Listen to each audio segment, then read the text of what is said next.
Hey everybody, welcome to episode 79. We're getting to 100, pretty close here. Today I'm gonna just jump right into it. I've been kind of beating around the bush with this band, talking about them, just because I mean there's so many stories, and we would be here all day if I was to tell you everything. So I'm gonna try to keep it simple. And keep it just down to basically some of the basic kind of cursory stories. Of course, we're talking about, I guess, essentially my favorite band, Rush. Yeah, we've already talked about, most of my other favorite bands, but I think number one's I hate to put them at number one, but because I mean, my love of Yes, and I still haven't done the Yes video as well. And Yes is the same thing as Rush. Rush and Yes are probably going to get huge. I'm going to have to scale it down as much as possible at making them multiple episodes. So in this one for Rush, I'm just going to cover my stories and just some brief stuff about the albums. I'm not going to get into like my favorite song, my favorite albums. I can save those for a different time. I'm not going to rank the albums in order. I'm not going to go really into the guys. I mean, if you're watching this and you've been watching any of these, you probably know of Rush, and there's not much left to be said about the band specifically. I mean, I could go on about them, but I mean, I'm not going to say anything different probably than most people have already said. So to me, this is going to be a really personal video, and I'm going to get right into to my specific experiences, which may not resonate with everybody, but hopefully some of these have been resonating so far as my personal accounts, my stories, because really at the end of the day, these videos, I mean, sure they're informative, sure they're fun, but at the end of the day, these are just stories, and I'm just storytelling. I'm telling you, the best of my knowledge, what I can recollect from the past, or even the near future too. First thing, let's get the housekeeping out of the way. If you like this video, go ahead and subscribe. Like. It's weird. It's that Kiss video still getting a ton of views, but not getting too many. None of the other videos aren't getting as much traffic. So again, I'm assuming there's probably a lot of Kiss fans out there, and that's why there's a Kiss album coming up too. So which will be posted this week. If you're watching this video, you've already seen it probably. So let's get underway. It is Monday. I'm recording this, and normally they cut the lawn on Tuesday, but for some reason they decided to cut it on Monday. But they also started it about 2 hours ago while I was working. So, of course, they'll start right back up now that I record my video, and they'll just sit right next to my door and just put the lawnmower right up against the window just to piss me off. But it's neither here nor there. So to hear that, you roll your eyes with me. So let's first get off under the way and say the only current physical copies of Rush that I own right now, believe it or not, it's my favorite band, is I have Signals, and this is the original pressing. This isn't a reissue, this is I don't know if this is a first pressing. I gotta look at it. It's in pretty good shape. It may not be. It may be a second or third pressing, but as far as it's not a reissue is what I was trying to say. So there's Signals, awesome album. Like I said, I'm not really getting into how much I like. Well, I mean, I'll probably talk about some of it, how much I like or dislike some of the albums, just because it kind of pertains to the story. But and of course, this is an awesome album, Grace Under Pressure. These two albums are back to back too. Signals coming out first, and then Grace Under Pressure. So, the reason I don't own any physical copies right now is I'm really hesitant. I mean, I found these used, but I'm really hesitant to buy the reissues. I probably will.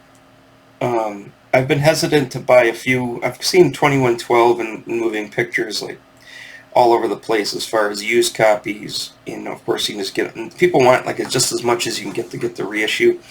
So I'll eventually probably get them. They're not on my immediate buy list. It's just I've bought these albums. I gotta count it up, but I mean, I'm really kind of tired of buying them again. You know, I love them, and I'd love to have. You know, I obviously want to have them on vinyl. Um, I've owned them on cassette. I've owned them on vinyl. I've owned them on CD. I just back the big purge a few years ago. I was looking around my room and I'm like, can I get rid of to get some money on eBay? And I never really kept a lot of my CD collections. Everything went digital and everything. I was like, you know, and I ripped all the CDs and made MP3s of everything. I'm like, you know, I really don't need the physical copies, which, you know, is stupid to think that way. But that's how I was kind of thinking. And I was like, oh, I'll sell these. And I've sold these as albums, not all of them, but I mean, multiple times. I've had some of these albums on CD like 3 or 4 different times. And then I traded it off to somebody, sold it off because I needed money, and then ended up rebuying it back somewhere else, you know. And it's just, I'm kind of getting sick of that with this band. I mean, like I said, it's my favorite band, but you know, I'll slowly. They're not going anywhere. You know, the band's retired. You know, so they're not making any new albums. The albums that are out there are out there, and I'll get them at my leisure. You know, if I see one used, oh, it's a good deal, grab it. You know, it's in good condition. Maybe, you know, if there's a sale on the reissues or something, I'll grab it. But I'll eventually get them. And I wish you know, it's funny, my son now, if I would have just known, I would have just given those CDs to my son, because now he's more into CDs now. I think he's going CD more than the records. And he's been buying them up, and it's cassettes too. He's got this double cassette player that he loves, and so he's been buying the Rush CDs, and he's got almost all of them. I think he might be missing, like, I know he doesn't have Grace Under Pressure, but I think he's got, like, I would say 90% of them, so if anything, you know, I'll borrow his CDs if I wanted a CD. Like I said, I've got them all in MP3 that I've ripped all the CDs, and I've got those on a hard drive.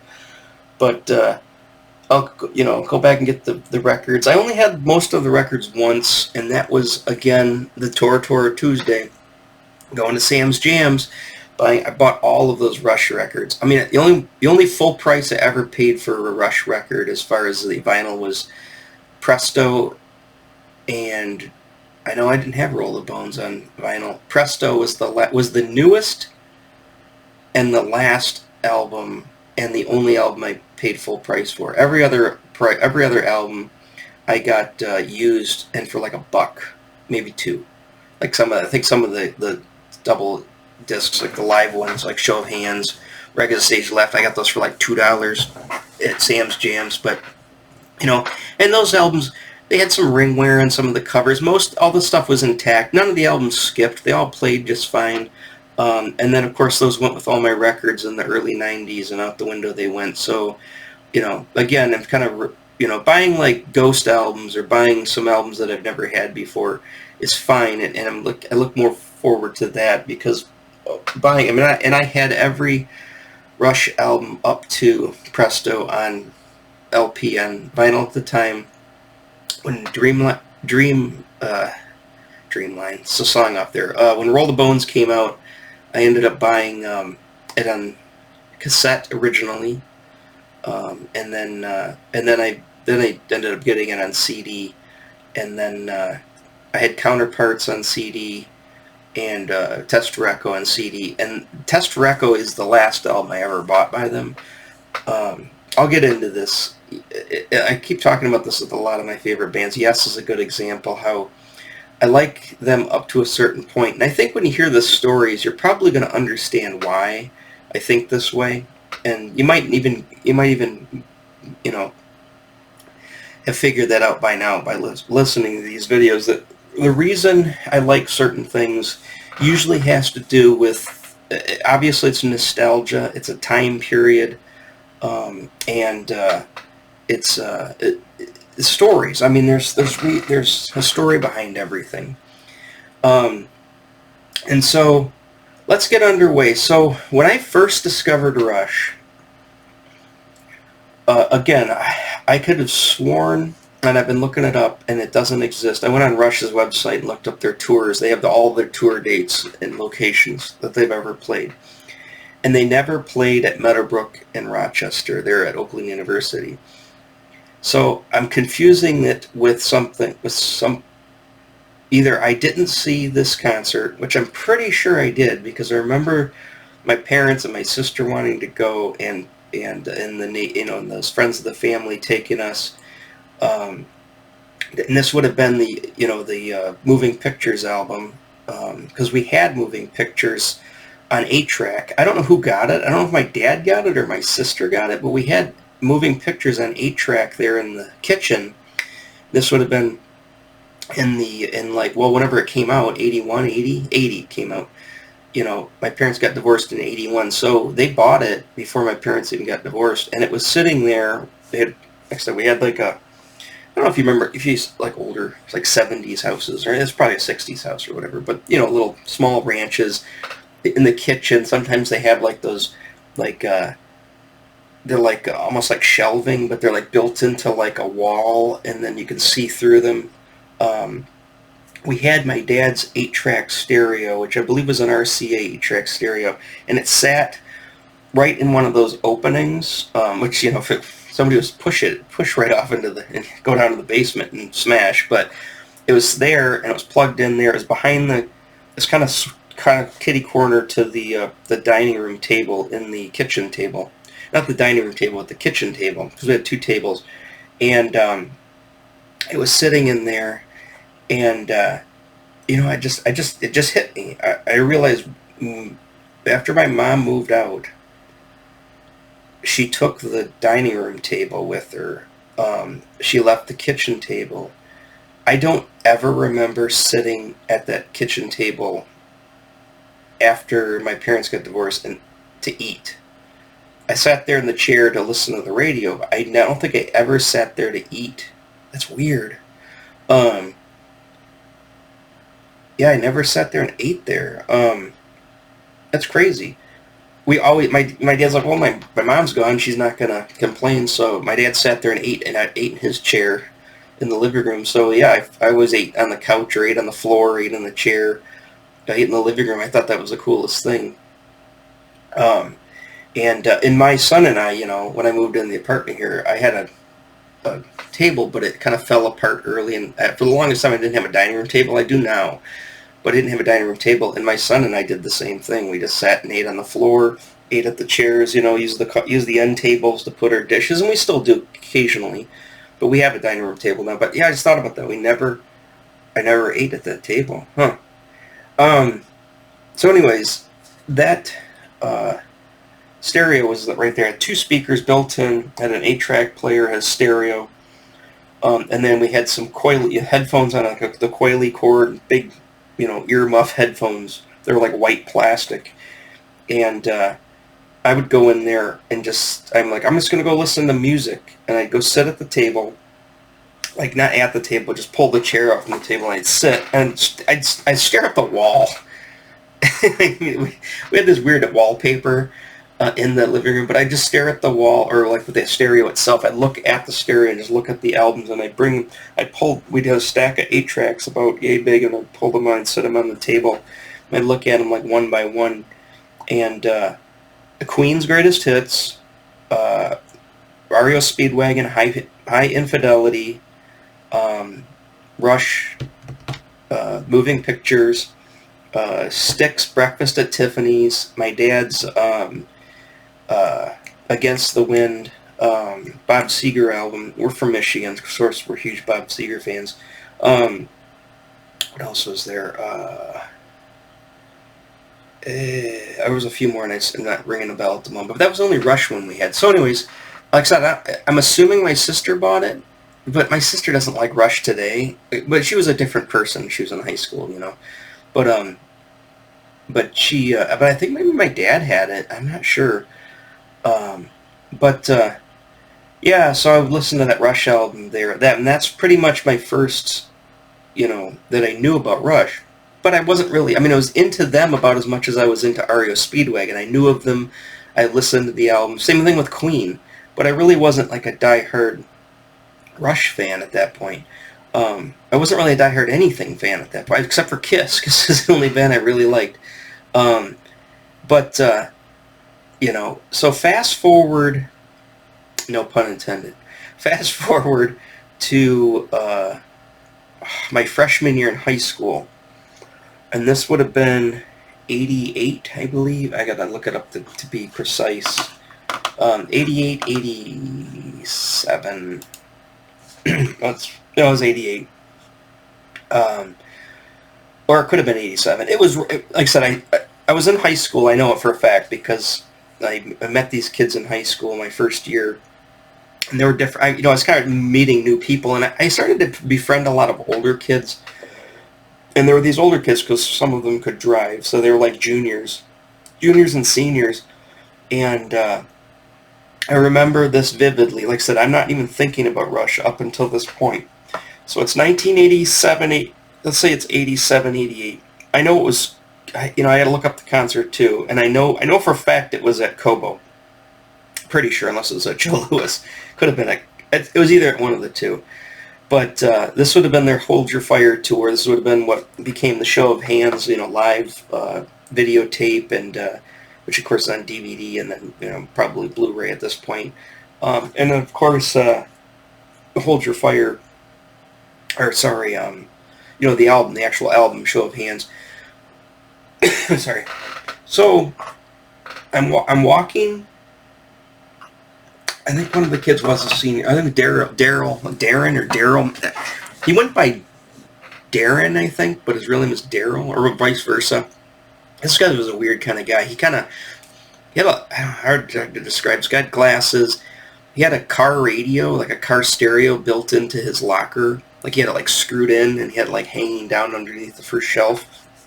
And he had a speaker on the bottom, and he would play music at his locker. It's really weird. But anyways, I knew him because he was friends with Adam Brady and a couple of other kids that I knew that I just met, being at Rochester High School. Like I said, they're all in my art class, I believe. And then the Heck Brothers. But the Heck Brothers didn't go with us on this one, but the Heck Brothers were two guys that I met too.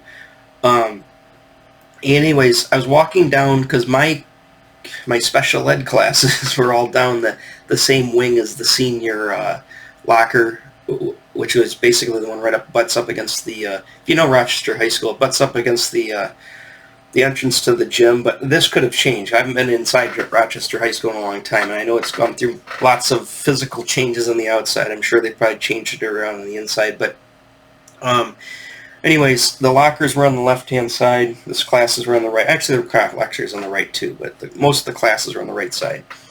And I'm walking down the hall, and it was one of those kind of dark hallways, too. It wasn't really well lit. I'm walking down the hallway, and I stop at the classroom. I was going to go into my classroom. Before that, Adam Brady's standing there, and Darren, I was calling him Darren, he's standing there at his locker, and he goes, I think Adam Brady was a year younger. He was a junior at the time. Also, my friend Matt and Brian, who also became very big Rush friends. And I think they're all congregating there. And I remember Brian. I like Brian, but he'd always razz me all the time. He was in a good kind of way, but he was never a dick. But anyways, I walk up and he goes, Timmy Phillips, here comes Timmy Phillips. And so he says, kind of remind me of my dad, which is kind of weird, like a young version of my dad. He actually looked a lot like my dad did when my dad was his age. He goes, here comes Timmy Phillips. And I said, hey guys. And he's like, hey, what are you doing tonight? And I said, you mean after school? He's like, yeah. I'm like, nothing.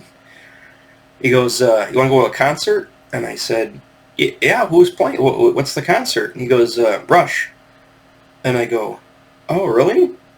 Oh, that's cool. I haven't thought about Rush in a while. I literally hadn't. I literally hadn't thought of Rush since sitting there at the table in like 1980, 1980 when Moving Pictures came out.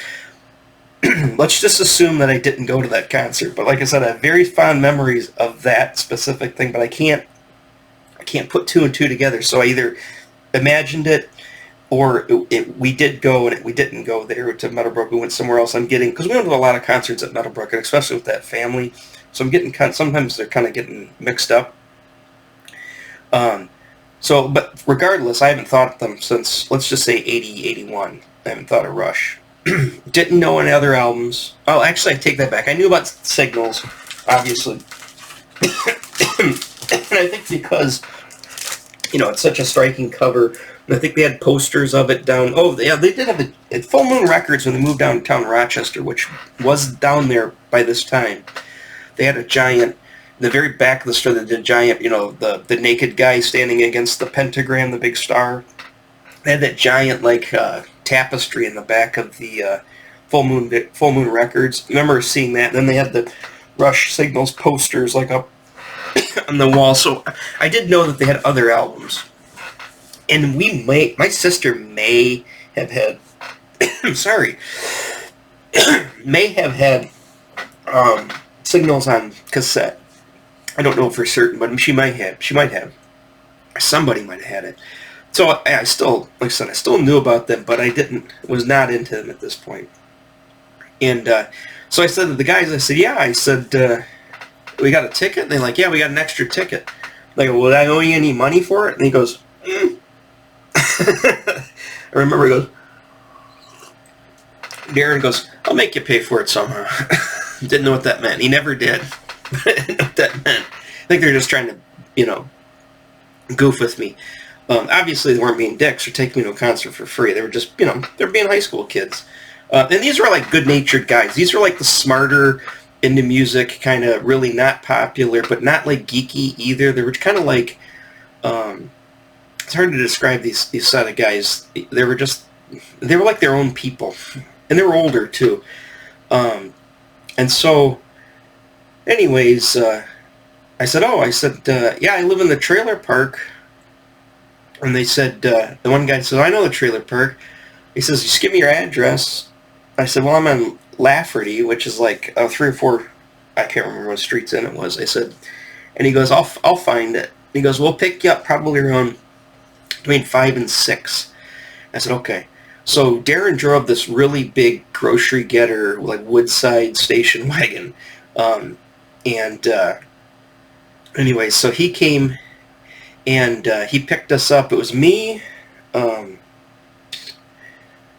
I don't know. I don't think Matt and Brian went with us. I know, obviously, they became big Rush friends. I don't think they went with us. I think it was just me, Darren, Adam, and some other kid. I can't remember what his name was. I didn't really know him at all. I can't even remember his name. I can't even think of his face, to tell you the truth. But I think it was more than just the three of us. And I think we ended up meeting up with more people they knew there that I had no clue. They're probably out of high school. So we went to the concert, and it's just funny. They're talking about Rush, and we're talking about stuff. And I kept talking about aliens. We got in a big conversation about aliens and about the pulse rifles with Adam Brady in the car, and we got one of those kind of conversations. And when we got down there, obviously, I'm pretty sure it was Kobo, but it could have been Joe Louis. We ended up going in there, and I can't remember who opened up for them. All I know is that I remember it didn't happen, but I remember them telling me, oh yeah, whoever opens up for Rush never makes it into the stage. They get booed off the stage before they even start playing. Nobody wants to hear anybody opening. They just want to hear Rush. And I just thought that was cool. I was like, oh man, they're that good. Nobody here wants to hear anybody open up for them. So that didn't happen. Whoever did come out, they didn't play very long, but they did play. It's not like that happened. Also, there was I don't remember this happening. I remember somebody talking about it after the fact. I don't remember this happening. They said that we're on the main floor too. And we picked up all the chairs and threw them to the side like everybody did. So these giant stacks of chairs and everybody was standing. I remember the story, but I don't remember that actually happening. I remember we were standing most of the concert, but I remember the chairs were there. I'm pretty sure. Like I said, I was not like super. I mean, obviously, if I'm 5 years old, 6 years old, I remember the Kiss concert. But I mean, I can remember this concert pretty vividly. But I mean, the concert itself, I remember super vividly. And they started playing, and they were doing the Hold Your Fire, and the laser lights just blew me away. Um, they dropped all those red balloons, during, I can't remember which song they dropped them in. Dropped them all in the crowd. And I also, I think I mentioned this about the Rush, the Presto concert, but I also remember, I swear that during the marathon that the laser guy ran across the heads of the people. Again, I might just be hallucinating that as well. I know they had like the guy on stage and stuff, but if you ever watch the Rush Show of Hands, you can watch it. They have like a 60 frames per second version of the video. Now that was, I think, was recorded in Edmonton or Vancouver. It wasn't the one in the Detroit show, but it was the same concert, and they pretty much had the same set. And I swear they had the same clothes too. Played the same guitars, had the same lighting. It was the same show, and I loved it. I mean, I loved it. And I ended up buying the obviously the video cassette. Well, let's pause there. Or sorry, let's set that back. So let's go back to after the show. After the show, we come back. I like the band again. Again, I haven't gone out and bought an album yet. Tora Tuesday hits, which was '88, the next year, and going down to that, and I still don't think I bought an album yet. But then I befriended my one buddy, my huge 6'7" buddy, and he was to become. I knew this kid sort of. You can't miss a kid like that, when you're in. He was also a year older than I was, but you couldn't miss a kid like that, when you're in high school. Anyways, and it's funny because he looks just like, if you ever watched the Subdivisions video, the Rush Subdivisions video, the kid, the geeky kid who's playing Tempest, he looks just like him. So much so that anybody who's ever seen that Rush video commercial, they always call him, it's Wolf, his nickname was Wolfgang. Hey, it's Wolfgang. Hey, it's Lily. That's always been the joke whenever they see him. I don't think he likes that joke because he never seems to laugh whenever we say that. Imagine like a 6 foot, and that kid was tall too, but imagine like a 6'7" tall monster version of that kid. Anyways, if I remember this correctly, and if he watches this video, which I think he's watched some of them, chime in the comments. I don't want to keep naming people, but you know who you are. Jeff. Anyways, chime in the comments if you remember this specific incident. So I remember sitting. They converted the mall the first semester. So they were converting the courtyard in the middle of Rochester High School into a mall. So the mall had just been completed, and I remember sitting with another buddy, Ed, and we were drawing. I was drawing comic. He was drawing. He'd draw Transformers, and he drew Transformers with barrel markers, and he also drew like music band logos like all over his jeans. And I was drawing comics or whatever I was drawing, sitting there, and I believe my friend, the tall guy, walks by. He's got like his book bag and everything, and he had like this green leather. I think it was green leather jacket. He said it belonged to his dad, and his dad was in college, but it was like very like 70s. And he like walks by, and I think he wants to check out what we're drawing. And he was like, oh, hey, and we got into a conversation, and he said, he talked about Rush, and I think I'd mentioned, hey, yeah, I went with Brady and Darren and all those guys. I went to the Show of Hands concert. He's like, oh, and I remember, he's like, hey, what are you doing? You want to come over to my house after school? I said, sure. He literally, Shagbark, he literally lived across the high, so remember Kittyland, Rochester Book Center, all those places are right across from high school. If you take this road back, so there's two roads, I can't remember what it's called, but off of Walton Boulevard. So here's the shopping center with Kittyland and Rochester Book Center. If you keep going, just take that road and go straight back down, you're going to go into a subdivision. And it's got a name, and I can't remember what the subdivision's name is. subdivisions. So anyways, and in the back there, he lived kind of buried in there on like this pond lake thing. And his parents had this big house back there on Shagbark, real nice house, really nice house too. And I've got lots of fond memories of that house. I mean, that house plays into my love of Rush too, and that lake plays into that.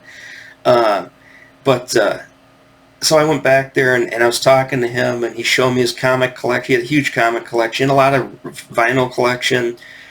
This is the guy I borrowed the red bass from. Remember I said the other kid, I borrowed the other Squire Bullet, and then when he wanted that back, I borrowed the Yamaha red bass. This is his Yamaha red bass. It's funny because I'm looking at on the screen here, Hold Your Fire. It's just like, it was so, Hold Your Fire, that red bass. I don't know, for some reason red was a big, I associate that with him. So he showed me his album collection, and he's talking about Rush, and he has all these Rush albums, and I'm like, oh, these are awesome. And he's like, yeah, he goes, they're coming out with a new album called Presto, and sure enough, it was 1989, so that would have been, I think, when I befriended him was late 88, and so 89 after that into the next school year, because I know it was winter time. And then we ended up going down to, I said, this is the guy hornswaggled into going down to Tour Tuesday. I didn't want to go at first. And he knew nothing about anime until then. It's funny just how his life took a turn for its, based on that one evening. I'm not saying I did that, but I'm just saying this is just how things happen in life. How, like, one thing leads to another based on just love of things.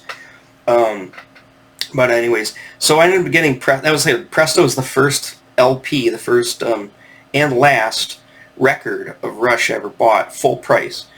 So when I ended up getting it before that. I got it on cassette because he had it on cassette. And I think he was going to double tape it for me. I said, "No, I'll just buy it. I want the cassette." I said, "I want to start buying the Rush albums."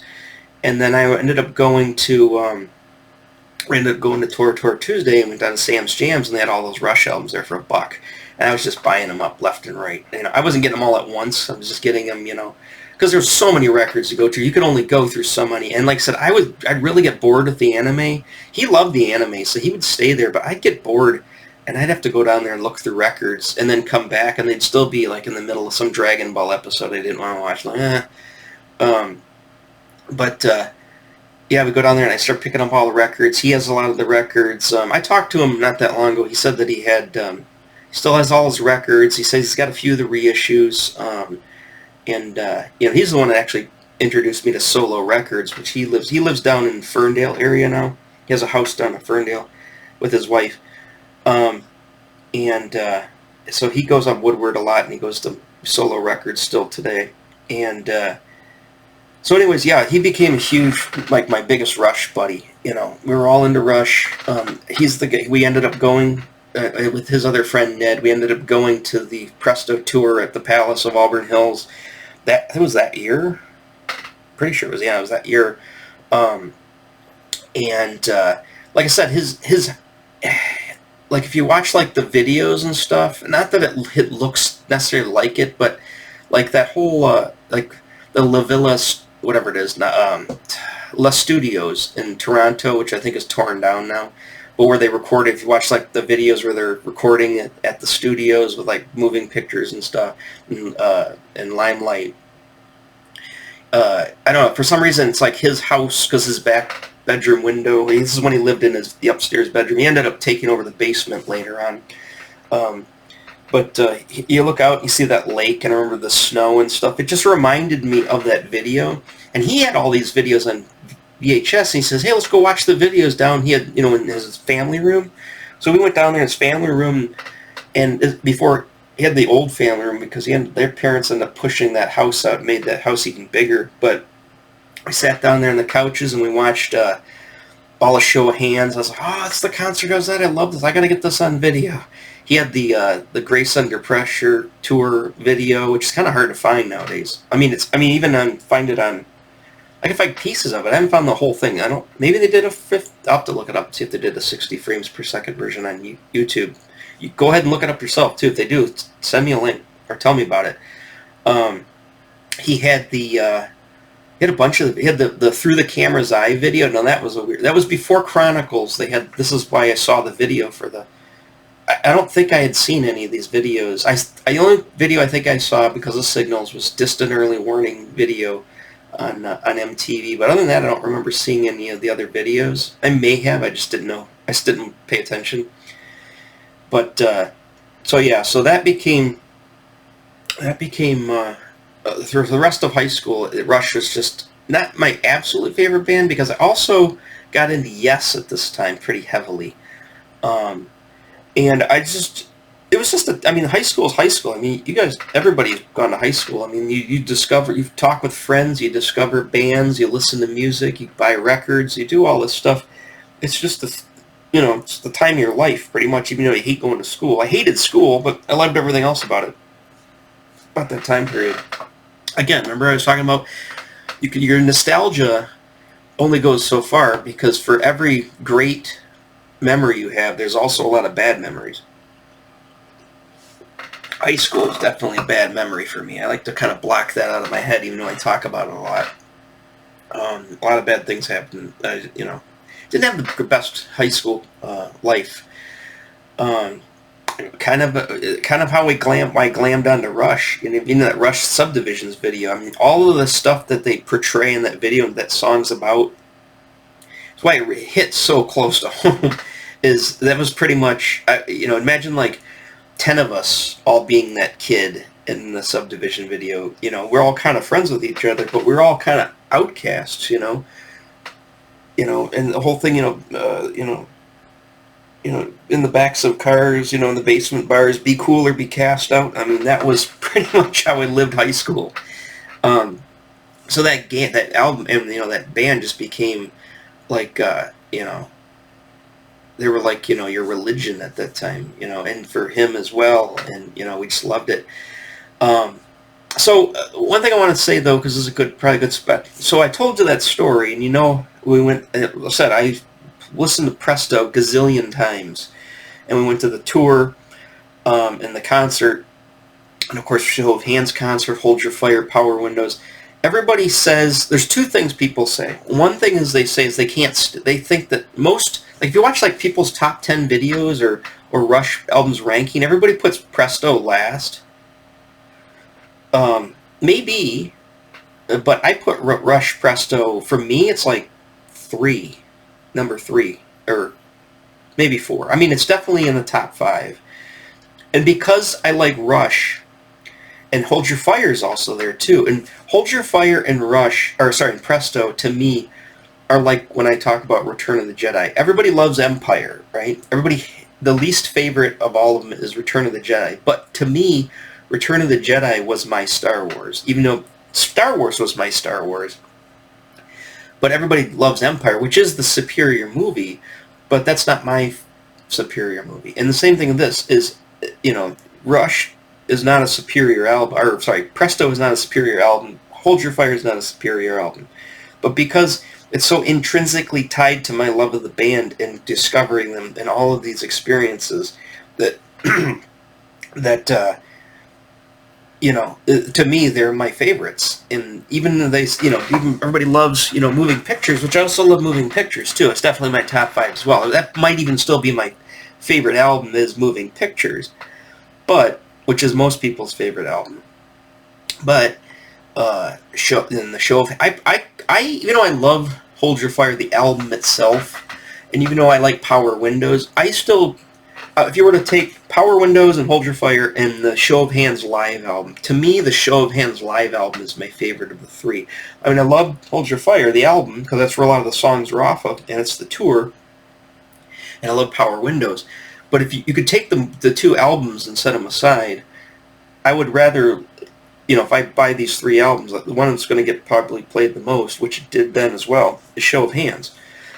And of course the videotape. I mean, I ended up getting a copy of the videotape at Harmony House or wherever it was. I think it was Harmony House. And I wore it to, remember I was talking about those VHSs that they wore out. Show of Hands, I wore out. Every time I had, I was having a bad day, every time, I was trying to play music and got frustrated. You name it. I needed to escape. I would go into the living room. Usually my mom wasn't there. I'd turn all the lights off. I'd put on a show of hands and sit there on the couch, and I'd watch that concert over and over and over. And I hooked up. I eventually moved that Sharp stereo out to the living room because we had a entertainment center with all the wicker crap. But I moved that out, and I stuck it under the TV because we ended up finally getting a new television set because the other one it just died. And I ended up hooking up the VCR. We also got a VCR. We didn't have a VCR up until, I think, 88, 89. And I ended up taking the VCR and plugging it in, the right and left out of it, and plugging it into the auxiliary on the receiver, the stereo, and put the bookshelf speakers there, and I would play the music through the stereo from the videotape, watch the concert. And that was like my concert experience. And that's how I watched, all those videos, like the Cheap Trick one.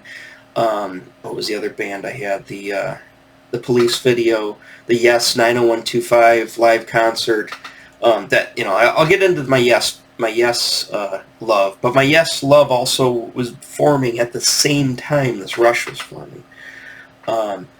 And a lot of the same people that are integral into liking Rush are also integral in liking Yes. And it's funny because I had like different groups of friends. Like talk about the Ruther buddy, right? And I was still friends with them at the time because we were going to high school together. And then the gifting friend, I was still friends with him. But I had like different groups of friends, and I had like the older friends. I had like Jeff was older. I had those friends. I had Matt and Brian and all those guys, which were all even older than them, and they became kind of my hockey buddies. And here's the other thing. If it wasn't for Rush, I would have never gotten into hockey, with the exception of another buddy of mine who ended up kind of did the same thing that we did with the Rush concert. They came and said, "Hey, do you want to go to a hockey game tonight down at Joe Louis Arena?" And I was like, "Yeah." I mean, I liked hockey, and I would collect the hockey cards because of my dad and the sports cards, but I didn't go to a lot of hockey games, and I wasn't really playing hockey at the time. I had skated, and I played a little bit. Actually, a kid in 4th grade kind of got me into hockey, but I wasn't really that good, and I'm still not a good hockey player. But what do you call it? We went and ended up going to a Red Wings game. I can't remember who they played. Canucks? I think they played the Canucks, and I'm pretty sure they won. Bob Probert, Steve Yzerman, all those guys. I mean, this is 1989. I ended up going to a hockey game, and the thing is, knowing that, Rush is from Canada, they're from Toronto, Canada's pretty much, hockey town before Detroit came. This is back when Detroit was not hockey town. The Red Wings sucked. Even though we had Yzerman, Probert, all these great players, Greg Stefan, we had all these great players, and, this is back when, like, Gretzky ruled the roost. I mean, I don't think Mario Lemieux even played yet. It was just Gretzky, and he was on the Oilers. They traded him, or he was still on the Oilers at the time. And so the Red Wings sucked. They were like the Lions. Nobody wanted to see the Red Wings. But the cool thing was they had guys like Probert, and everybody just wanted to go see because it was basically you go to a hockey or go to what the joke is? You go to a fight and a hockey game breaks out. But anyways, we just wanted to go see Probert beat the shit out of somebody. So we'd go down there. But then, of course, learning it's all kind of intertwined with Rush and hockey, Canada, hockey, blah, blah, blah. And my one buddies, Matt and Brian, they were all, kind of getting into that too. I'm like, hey, let's go play some hockey. We started playing pickup games on the pond there over at Spencer's. I got some Bauer Turbo skates. I had to get better ones later, but I got some Bauer Turbo skates and a Steve Yzerman Louisville stick. I cannot believe I still have my teeth and I don't have severe brain damage because we'd played with no pads. We're high school kids. I mean, high school kids played hockey. We're high school kids, no pads, no gloves, no face protection. We're playing with a real puck, and we're playing on a pond. and people are they're not really whacking it super hard, but they're lifting it. And there's a few times the shots would hit somebody in the head. I'm surprised nobody got seriously hurt. I mean, I don't even like thinking about it. It's hard to think about how he just didn't get hurt. I think I got hit in the head with a stick once on the side of the head, and I think one kid lost a tooth because somebody fanned on a shot, missed it, and hit him in the face. But we never really got hurt. And then I started playing with those other guys, and then roller hockey started to get big. Nobody really had any pads. We're beating the fuck out of each other. I'm just surprised I still have my teeth. And, like I said, and I haven't had concussions because, we're taking some shots. And then, of course, I got into hockey and playing with, getting pads and playing pickup games and getting on an actual, playing in an actual ice arena. And, yeah, I don't even like to think about it. It's just mind-boggling that we would play like that and nobody really got hurt. I mean, I said couple of casualties, but nobody seriously hurt. It's mind-boggling.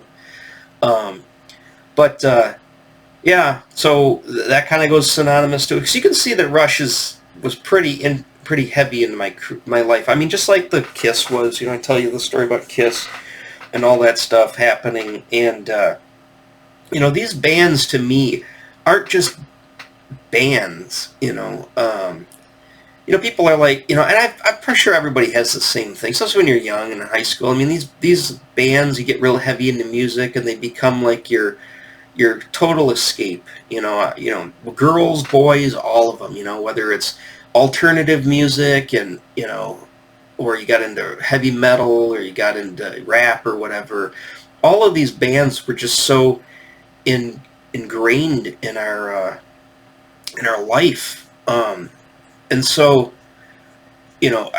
somebody told me this later on. I was at a business meeting or something, and they're saying like, hey, nobody listens to music past high school, new music past high school. Very little people do unless they're really into music.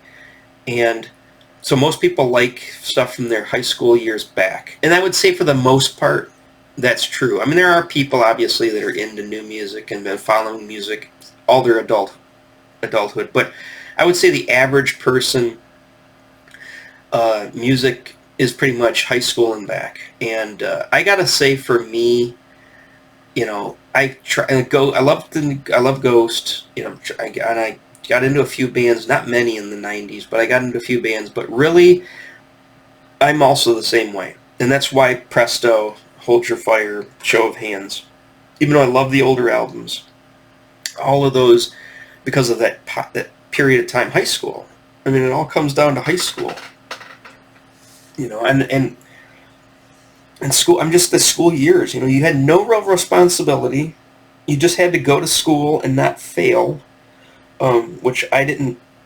I never failed. I never failed a class. I never got reassigned, but I did terrible because I never did my homework and I didn't care about school. I'd rather draw, play music. So let's get into playing music. So of course, this is when, this is right about the time I had to give that bass back to the other kid. And like I said, and my new Rush buddy, he was like, "Oh, I got a bass you can borrow." So he let me borrow the red Yamaha and Yamaha amplifier. It's like a Yamaha 25 watt amp, 30 watt amp, and I borrowed those, and and we had no internet though, so it was really hard to learn stuff. And I was trying to learn Rush songs and Yes songs, and I would go up to Evola Music in Winchester Mall and look for tablature books, and nobody really had any Rush tablature books. It's weird. Rush, I'm sure they were popular, and obviously they were, but I don't remember seeing a lot of Rush stuff. Rush stuff was very obscure in that time period. Like, pretty much most of the 80s, even they were such a big band. I feel like everybody, just like hockey, and especially in the Detroit area, because once the Red Wings won in the 90s, it became hockey town, everyone hockey crazy. But in the 80s, nobody gave a shit about hockey in the Detroit area, and it didn't seem like anybody really was into Rush. So it's funny. I know when you see like a car, or you buy a new car, and suddenly everybody has that car, that type of thing. But at the same time, I feel like everybody got really heavily into Rush right about the time the Red Wings were winning, or counterparts era. I don't. I know it's a goofy thing to say, and I'm probably wrong because obviously, I'm talking to everybody who's knows Rush or maybe hopefully is vaguely aware of them. You got all your stories too. You could tell me your stories. I don't care if you type a dissertation in the comments. You can type me a 50-page dissertation and tell me, how you got into these bands. I don't care. I'll read it. Trust me, I'll read it. But so where was I? I was at the music. So anyways, but again, it's like Evola Music and some of the music stores didn't have, the music that you could buy, specifically the tablature books. Because like I said, my bun buddy in the neighborhood, or in the trailer park, he had that, got me into Metallica too. He had that Master of Puppets tablature book. And I was like, oh, that's cool. And then I understood, and most kids did, I understood tablature right away. It's like, well, this makes sense. And so, I was like, oh, I want a Rush version of it, and a Yes one. I couldn't find them back then. You just didn't have them. So I had to literally try to learn how to play Rush songs, which I still can't play that well today, from listening to your albums. You know what I mean? A lot of times it was cassette, because I wasn't going to sit there and keep dropping the needle on my records. I would make a mixtape from the records of albums that I want to see.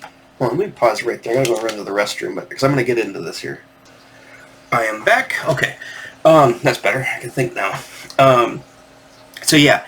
So, I probably won't even get to the showing you the screen here, because I don't really show. I could just show you the album covers, but they got dates. I'm kind of using it as just kind of a frame of reference here. So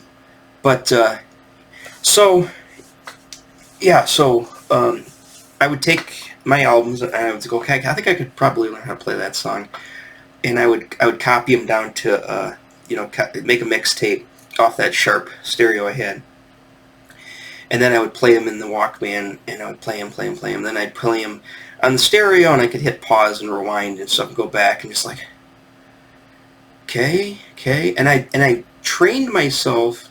Not great. I'm not saying it, but I mean, I had no other choice. And I wasn't going to take lessons because they're too expensive. I was like, I was just going to have to learn this on my own. So I would sit there and I'd listen and I'd listen and I'd listen. And I would listen super and hard, and I would try to figure. I would literally go up the neck of the guitar. And this is how I learned how to play the bass. So I've pretty much learned to play a lot of that stuff. And guitar, drums, everything. It was just like, okay, that sounds like the note. Okay, that's the note. All right. And I didn't know about scales. I didn't know about, the different, I didn't know the different notes in the scale or different keys. I had nothing to go on but just going, da, da, da, da, da. I just, play like this, and it's like, okay, well, that's not what he's doing. He's going ba-da-ba-da-da, ba-da-da-da, but I'm just going to do this. So what's the, okay, that note. It's like, and then you listen around, and you have to find these notes, and, and you had no idea what, Geddy Lee's playing so fast on some of that stuff. It's like, I don't even know what he's playing there. It's like Free Will is like da da da da da da da da da da da da da. Oh hey, I figured that da da da da. But then you go to da da da, and he go. I'm like, I ain't doing that. I'm just gonna go da da da da. And so I got frustrated, like a lot of people do, and it's just like this is so hard to do this way. I should take lessons or have somebody who knows how to play these songs show me, but there was no such person. And I couldn't afford lessons, so I was like, maybe the drums are easier. I really love this Neil Peart guy. Is it Peart? I think he'd know.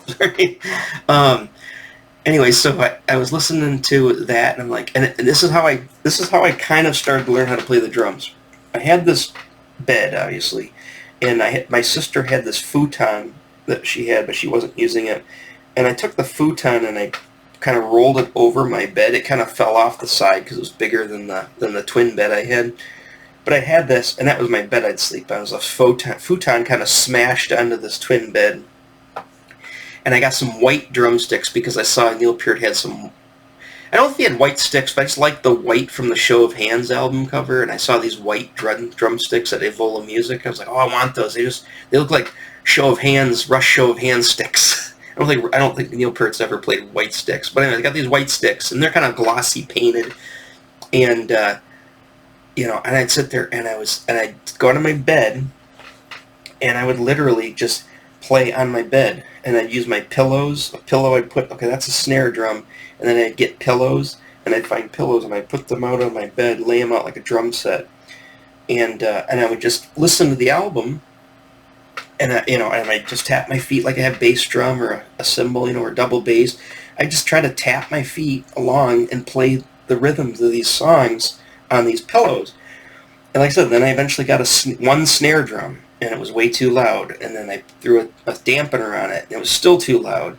And I would basically just use a pillow, and the snare drum, and I'd put the snare drum there in front of the bed, and I don't think I put a box or something, I can't remember. I kind of rigged it up. This is also very indicative when I made my Darth Vader, my Death Star playset box Peter Criss drum set. I had to literally make something from nothing.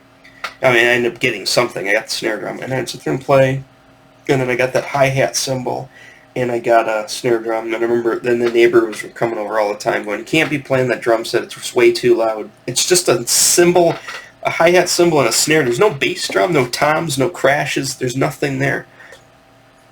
I got that bass drum, my mom got me that bass drum, which is I probably told you just in the other video, it's just so weird that she bought me that. It's like, okay. She paid $90 for it. She wrote a check for it. It was just like, again, I think she was trying to, you're not really impressing dudes by buying I don't know, it was weird.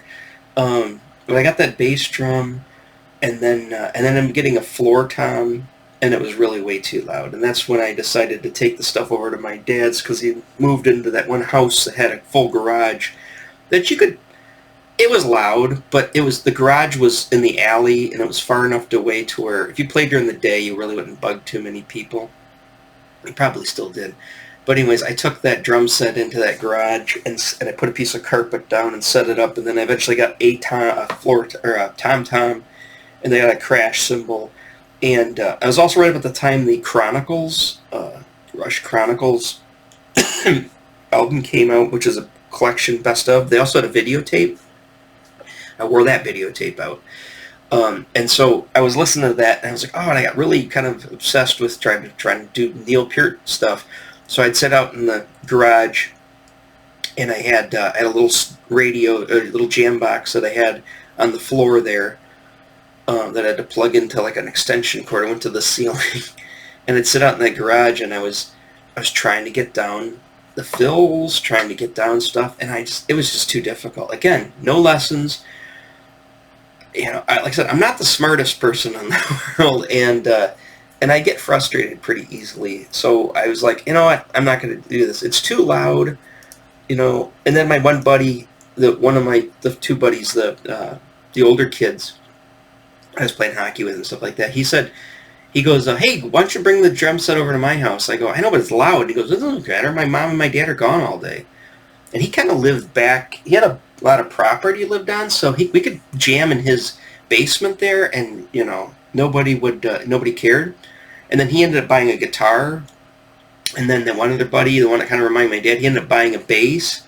And we kind of went, we jammed in his basement, and I was like, oh, and obviously I was the strongest of the three, just because I had tried to show what kind of him, what I had learned on the bass. I didn't still know much about the guitar at this point, but I was, and we kind of mucked through some basic stuff. If we would have just stuck with it, we probably would have gotten better, but it kind of fizzled out. And I remember the drum set was still in his basement, and his dad said, hey, you guys you're gonna take that drum set out of the basement if you guys aren't using it? And he said to me, what do you want to do with it? And I go, I'm just gonna sell it. So he said, oh, okay. So we took it over to Music Box and sold the whole drum set, and got I think I got like $150 for the whole set. I mean, well, I didn't get hardly anything for it. Maybe I got $200 for it. and I ended up buying. Since before I got the blue Ibanez bass, I don't know. You know what? I think I might have bought hockey equipment with it. To tell you the truth. You know, I'm trying to think what I bought with it. Maybe it wasn't hockey equipment. I can't remember what I spent the money on. Um, but yeah, so it's been an hour, so I think it's a good probably. Well, I can pick up more about Rush later, but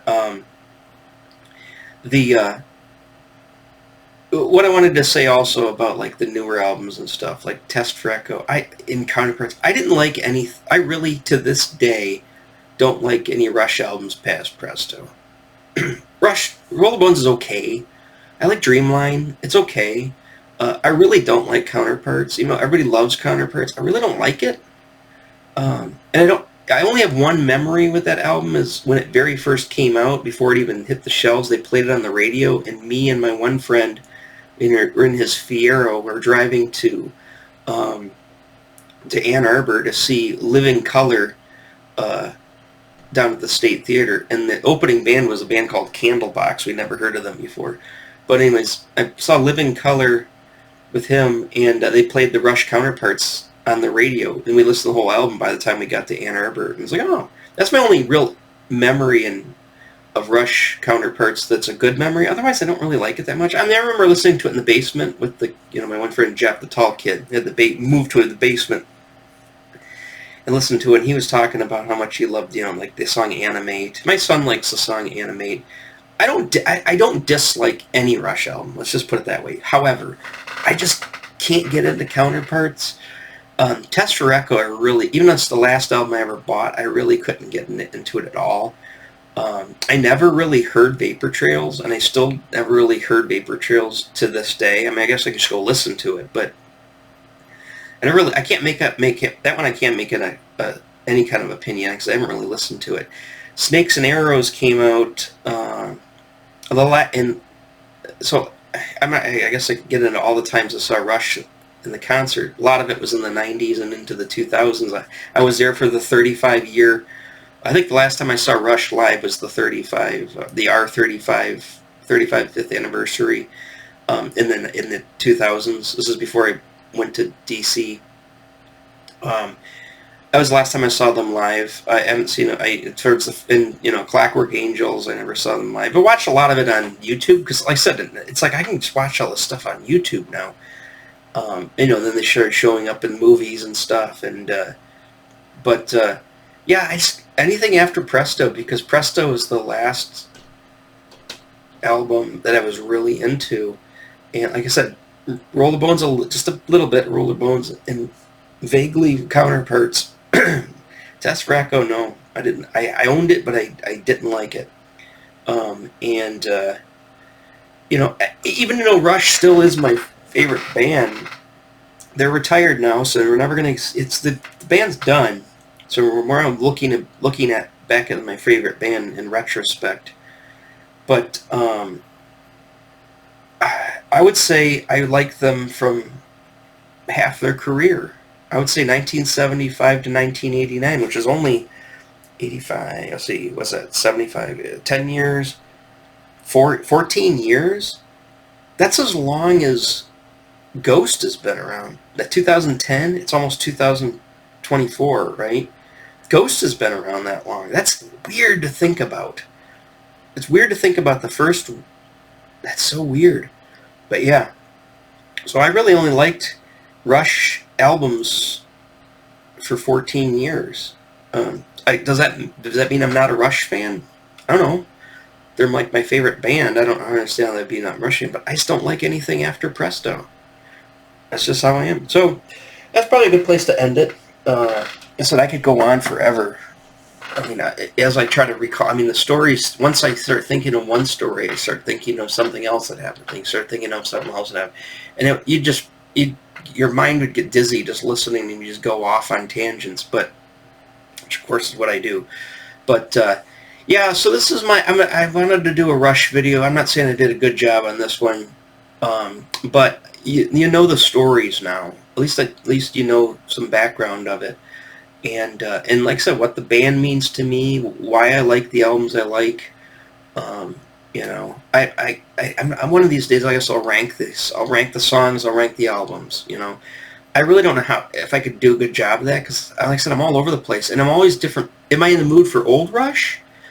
You know, am I in the mood for All the World's a Stage Rush, or am I in the mood for Exit Stage Left Rush? I think of my Rush eras by their live albums. Am I All the World's a Stage Rush? Am I Exit Stage Left Rush? Am I a Show of Hands Rush? Because I'm not really Russian Rio, I guess maybe. But of the three Rush periods of those 14 years, I think, yeah, I got to be in the mood. It depends on what I'm in the mood for. I'm in the mood for old Rush, early 80s Rush, or late 80s Rush. So I can't really pick a favorite, I can't really, it's hard for me to rank, because which era do I like better? I don't know, because it depends on what mood I'm in. I probably have the most fondness for the late 80s Rush, just because obviously from the stories I'm telling you in high school and all that stuff, I would probably put that as my favorite era, but that's not my favorite album, because my favorite album I think is Moving Pictures. I really like Moving Pictures. So, in 2112, I mean, a lot of my, 2112's always been one of my favorite albums. It's probably my number 2 to Moving Pictures, but that's in that era. So, like I said, it's hard to. This is one of those bands, unlike the other. Like Iron Maiden, I could pretty much put those in order for the most part. Didn't put them all on there. I could probably do a Blue Oyster Cult one, yada yada yada. It's hard to do a Rush one. Yes is also a hard one to do because they also span such a long distance, and Yes also is analogous with Rush. Yes is analogous with Rush because they also kind of, even though Yes started earlier, the first album 68 or whatever, but let's just take the Yes album, which is 70, I think, or 71. It's like it's 70. So add 5 years to that, and then also add Union, but I'm not really a big fan of Union. That was 1991. I guess you take Big Generator. Big Generator was, 88, right? So really, I like Yes, the Yes albums, about in the same time frame as I like the Rush albums. And again, but there's different ones. There's 80s Yes, there's early 80s Yes, like Drama, and then there's the old classic Yes. So again, whatever I'm in the mood for, it's hard to rank those type of bands.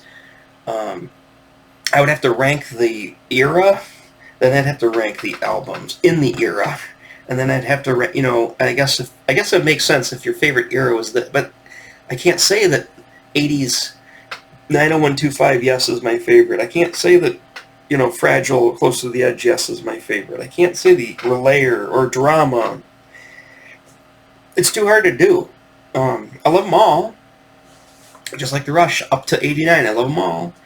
But I can't rank them, so I'm not going to rank them. So anyways, let me end this video. I know I've blathered on, and it's just been my face the whole time, blathering and blathering. I didn't really show you any visuals. Like I said, all this stuff you can pull up. Anything that I mentioned, just pull it up on YouTube. You can pull it all up. You can pull the videos up, as I'm talking about. You can pull all the music videos up. You can pull all the albums up. You pull up interviews with the guys. Like I said, there's no reason to make a Rush video to try to teach you about Rush, unless, if you don't know who they are, you're probably not even watching this video. But if you are one of those people like, oh, who is this band he keeps talking, all these crazy stories, do what I did. Just do a big dumpster dive, and go, dumpster dive, more like a deep dive, and go discover it all for yourself.